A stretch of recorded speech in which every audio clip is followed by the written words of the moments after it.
Quem me segue há algum tempo aqui já sabe que eu sou um grande fã da linha de câmeras da Fujifilm. Recentemente eu tive a oportunidade de testar a Fujifilm X106, uma câmera compacta com uma proposta totalmente retrô e uma proposta para que seja uma câmera que você leve com você no dia a dia, suas viagens, seus passeios e tudo mais. E eu testei ela dessa forma, né? Eu tive com ela, esse tempo que eu tive com ela, eu tive alguns trabalhos profissionais e eu me segurei para não usar ela, até para fazer uma comparação com essa câmera que está gravando aqui agora, que é a XH2S, mas eu me reservei a usar essa câmera como ela deve ser usada, para a proposta que ela foi criada, que é uma câmera pessoal, basicamente, né? Uma câmera para andar com você aí e tudo mais. E as minhas impressões é que é uma câmera muito, muito boa de fotografar. É uma câmera que assim, o tempo que eu fiquei com ela, eu passava o dia todo, a todo momento querendo pegar ela na mão e fazer algumas fotos de qualquer coisa que seja. Eu vi uma fresta de luz entrando pela janela, eu queria pegar ela e tirar uma foto. Eu tava conversando com alguém, eu pegava ela assim, ligava, tirava uma foto.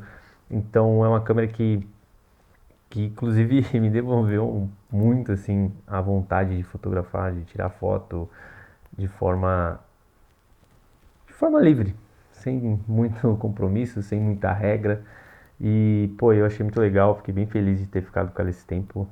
Infelizmente, ela já tá indo embora. E é o seguinte, desse tempo que eu fiquei com ela, obviamente, como já sou uma pessoa que tem um pouco mais de intimidade com o sistema Fuji, eu fiz uma configuração nessa câmera aqui, que eu vou passar para vocês, que é uma configuração que eu gosto muito, que eu usava na minha X-T3, é uma configuração que eu não consigo usar na minha XH2S, porque os botões, os dials de exposição de diafragma e obturador da XH2S, eles não são dials com botões, né? No caso, esses aqui são, você consegue apertar esses botões e colocar uma função neles. E eu usava uma configuração na minha XT3 que era uma configuração muito híbrida, que eu conseguia, se eu tivesse com uma única mão, eu conseguia mudar tanto o meu diafragma, quanto o meu ISO, quanto o meu obturador, quanto o meu tempo de exposição. E eu fiz essa configuração aqui nessa câmera, logo que eu peguei ela, né, eu vi que ela tinha essa opção de poder apertar esses botões, então eu corri e fiz essa configuração, que era uma configuração que eu usava muito na Fuji, porque eu consigo, se eu precisasse, tivesse só com uma mão disponível no momento, eu conseguiria usar ela. E eu vou mostrar para vocês essa configuração, uma configuração simples, mas que, por incrível que pareça, conversando com algumas pessoas que usam Fuji, muitas das pessoas não sabiam que era possível configurar ela dessa forma, certo? Então vamos aqui para a tela do menu aqui que eu vou mostrar para vocês. Bom, a primeira coisa que você vai ter que fazer aqui é deixar a sua abertura na lente aqui no automático, a lente no automático. Você vai ter que deixar o tempo de exposição aqui, o obturador, que é esse dial, em T, vai deixar no T. E o seu ISO, que aqui você levanta, né, essa rodinha e configura o seu ISO, você vai deixar no C, tá? Beleza, feito isso, nós vamos lá no menu. Nós vamos no menu. Vamos vir até definição de descagem do botão. Nós vamos descer até aqui ajuste botão de comando. E aí você vai configurar o primeiro como abertura, o segundo como ISO, o terceiro você pode deixar em nenhum e o quarto você vai colocar como o Shift, né, o SS aqui, que é o Shutter, certo?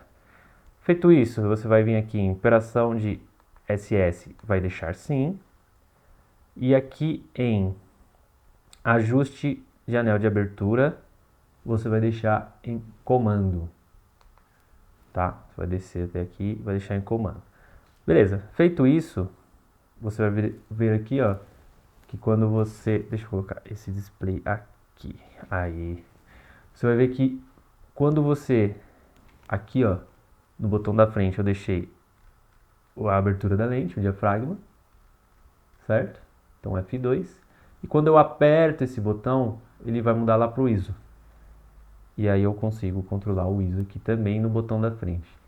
E se eu apertar novamente, ele volta para o diafragma. E assim sucessivamente. Toda vez que eu aperto ele, ele vai alternar entre o diafragma e o ISO.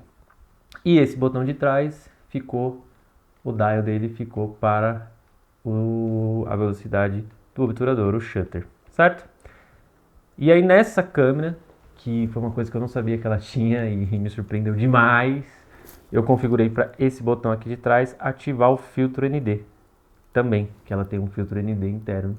Então esse botão de trás eu configurei para ativar. Como que a gente faz isso? Segura e aperta aqui Display Back. Ele vai entrar nessa tela e aí a gente vai procurar aqui aonde atribuir uma função para esse botão de trás, e dentro das opções, as diversas opções que você tem lá, você escolhe o ND e pronto, tá aqui. Então você tem o ND, velocidade do obturador, ISO e apertando diafragma. Então, ou seja, com uma única mão eu consigo mexer nessas duas funções no dial da frente e nessas duas funções no dial de trás. Então é isso, vocês viram que é uma configuração simples e que me permite, com uma única mão, ter os controles aqui, né? E no caso da X100, eu consigo conseguir colocar aqui nesse dial de trás, junto com o obturador, ativar o ND. Então eu tenho todo o controle aqui na minha mão. Foi o que me permitiu, inclusive, usar ela de uma forma muito rápida, muito prática aí. No primeiro dia que eu fiquei com ela ali, que foi em cima da bicicleta, né? Que é um esporte que eu pratico. E às vezes a gente não tem a opção de tirar as duas mãos ali do guidão da bicicleta, até por uma questão de segurança, para mexer nas configurações da câmera. Eu também não gosto de deixar ela no automático, eu gosto sempre de ter esse controle de exposição da forma que eu quero, não deixar que a câmera defina isso por mim. Então essa foi uma forma que eu encontrei de configurar a X106. E cara, infelizmente ela tá indo embora, mas com certeza entrou pra minha lista de próximas aquisições aí. Ou ela ou alguma outra câmera que tenha esse aspecto aqui menor, mais compacto. E cara, incrível. E é isso aí. Quer conhecer um pouco da linha da Fujifilm? Acesse as redes sociais deles. E inclusive eles lançaram recentemente a XE5, que é uma câmera que eu quero testar também. É isso? Então valeu, tamo junto, até a próxima.